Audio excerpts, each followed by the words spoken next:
السلام علیکم، میں ہوں اسسٹنٹ پروفیسر ڈاکٹر یونس. یہاں پریکٹس کر رہا ہوں ایز اے کنسلٹنٹ گیسٹرونٹرولوجسٹ. گیسٹرونٹرولوجسٹ کا کام ہوتا ہے امراض معدہ، جگر، آنت، لبلبہ، اس سے وابستہ جتنی بھی بیماریاں ہوتی ہیں ان کی تشخیص اور بر وقت علاج ہمارا کام ہوتا ہے.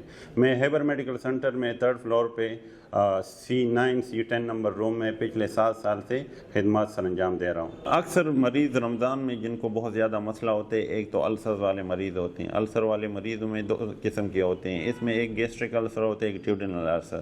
تو کچھ مریض ایسے ہوتے ہیں جن کو پھر جب یہ السر کا مسئلہ ہوتا ہے، جب ان کا معدہ خالی ہوتا ہے، ان کو شدید درد ہوتا ہے. ان کے منہ سے بہت زیادہ بو آتی ہے، ان کو متلی سارا دن رہتی ہے، بدہضمی ہوتی ہے. اور اس کے علاوہ تیزابیت جو ہوتی ہے، جرڈ گیسٹرواسوفیجل ریفلکس ڈیزیز.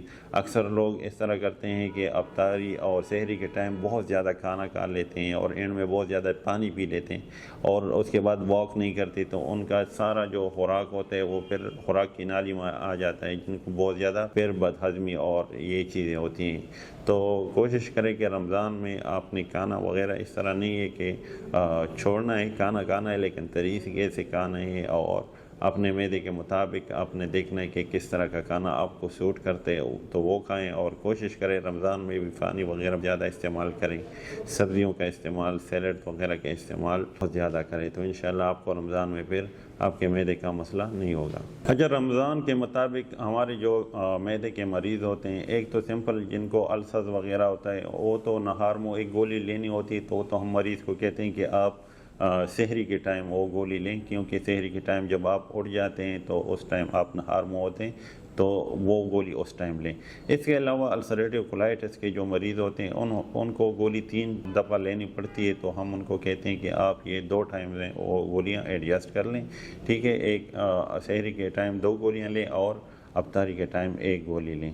اس کے علاوہ جو الٹیوں والے مریض ہوتے ہیں ان کو ہم کہتے ہیں کہ 3 ٹائم، اگر نہیں تو آپ کوشش کریں کہ 2 ٹائم اپنے وہ الٹی والی ٹیبلٹس آپ لیں. اس کے علاوہ جگر والے جو مریض ہوتے ہیں جن کا جگر خراب ہوتا ہے، تو اس میں تو ہم مریض کا سٹیج دیکھتے ہیں کہ وہ کون سے سٹیج میں ہوتا ہے، کیونکہ اکثر مریض جگر والے ایسے ہوتے ہیں جن کا جگر کمزور ہوا ہوتا ہے، تو ان کو تو روزہ بھی نہیں رکھنا چاہیے. لیکن یہ تب ڈیسائیڈ ہوگا کہ جب آپ جن سے علاج کر رہے ہیں ان سے آپ پوچھیں کہ آپ کا جو جگر کا مسئلہ ہے وہ کون سے سٹیج پہ، آپ کو روزہ رکھنا چاہیے کہ نہیں، کیونکہ اکثر ایسے مریض ہوتے ہیں کہ جن کو روزہ نہیں رکھنا چاہیے. اس کے علاوہ کالے یرقان کے جو مریض ہوتے ہیں اور وہ میڈیسن یوز کرتے ہیں، تو ان کو بھی ہم اکثر یہ بولتے ہیں کہ آپ رمضان میں روزے نہ رکھیں یا اپنی کالے یرقان ہیپیٹائٹس سی کے میڈیسن کو تھوڑا سا ڈیلے کر لیں، رمضان کے بعد شروع کر لیں، کیونکہ اس کے ساتھ پانی کا استعمال بہت زیادہ ضروری ہوتا ہے. تو اپنی روٹین ان میڈیسن کے ساتھ اس طرح آپ لوگ ایڈجسٹ کر لیں. جو دائمی بیماریاں ہوتی ہیں جیسے السریٹیو کولائٹس، جیسے IBS کے مریض، جیسے سیلیک